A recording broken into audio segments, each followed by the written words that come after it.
लीजिए दोस्तों, टैक्स पर नया अपडेट लेकर आ गए हैं हम। जैसे जैसे इनकम टैक्स रिटर्न की और टैक्स ऑडिट रिपोर्ट की ड्यू डेट नजदीक आती जा रही है, इनकम टैक्स डिपार्टमेंट की बत्ती गुल होती जा रही है और रोज ये नई नई अपडेट लेकर आ रहे हैं। एक तरह से ये बहाने हैं कि सब कुछ ठीक चल रहा है हमारी तरफ से, परंतु यूजर ही ठीक डाटा एंटर नहीं कर रहे हैं। अब टैक्स ऑडिट रिपोर्ट के ऊपर नई क्लैरिफिकेशन इनकम टैक्स पोर्टल ने इशू कर दी है। आइए देखते हैं कि ये नई क्लैरिफिकेशन क्या है।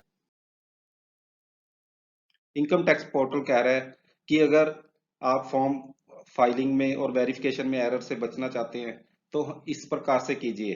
अब उन्हें कौन बताएगा कि हम जानबूझ के एरर नहीं कर रहे, बल्कि ये तो यूटिलिटीज ही अब गलत है। तो सबसे पहले ये कह रहे हैं कि लेटेस्ट वर्जन जो है आपको जो सन फाइल वो लेटेस्ट अपडेट करनी चाहिए।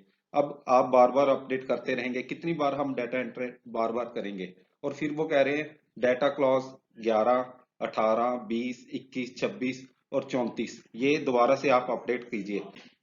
वो बार बार ये डाटा एंटर करेगा, ये हो क्या रहा है समझ नहीं आ रहा।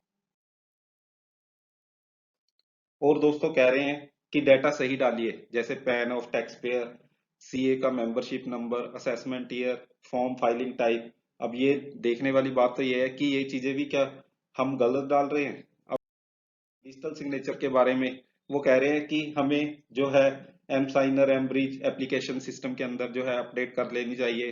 टोकन जो है वो लॉगिन करना चाहिए अगर अपडेट कर रहे हैं। प्रोफाइल है जो सीए का वो अपडेट होना चाहिए, उसमें रिकॉर्ड भी अपडेट होने चाहिए। ई मुद्रा जो है वो ब्लैक लिस्टेड नहीं होना चाहिए कंप्यूटर के एडमिन द्वारा। और ई मुद्रा टोकन जो है उसके ड्राइवर अपडेट होने चाहिए। ये दोस्तों अब बातें हैं जो आपको ख्याल रखनी चाहिए। और इनकम टैक्स डिपार्टमेंट से अब कोई पूछने वाला हो तरुण बजाज जी से, क्या ये सारी बातें देखने के बाद भी अब आप कहेंगे कि लैपटॉप और मोबाइल से ही इनकम टैक्स रिटर्न भरी जा सकती है? अब तो आप देखिए डेली अपडेट आप लेकर आ रहे हैं कि ये जोसन फाइल अपडेट हो गई है। ये कब तक ये डेट फाइलें अपडेट होती रहेंगी, ये कोई बताएगा हमारे को? और कब इनकम टैक्स डिपार्टमेंट की जो दिमाग की बत्ती है वो जलेगी या बुझी ही रहेगी सब तब तक? और इन सारी बातों को देखते हुए और भी जरूरी हो गया है कि टैक्स ऑडिट रिपोर्ट की जो डेट है और जो इनकम टैक्स रिटर्न की ऑडिट की डेट है ये बढ़नी ही चाहिए। आपका के बारे में क्या विचार है? ये वीडियो देखने के लिए बहुत बहुत धन्यवाद। हमारे चैनल को लाइक कीजिए, सब्सक्राइब कीजिए, शेयर कीजिए, कमेंट कीजिए। धन्यवाद दोस्तों, टैक्स न्यूज इंडिया चैनल देखने के लिए धन्यवाद।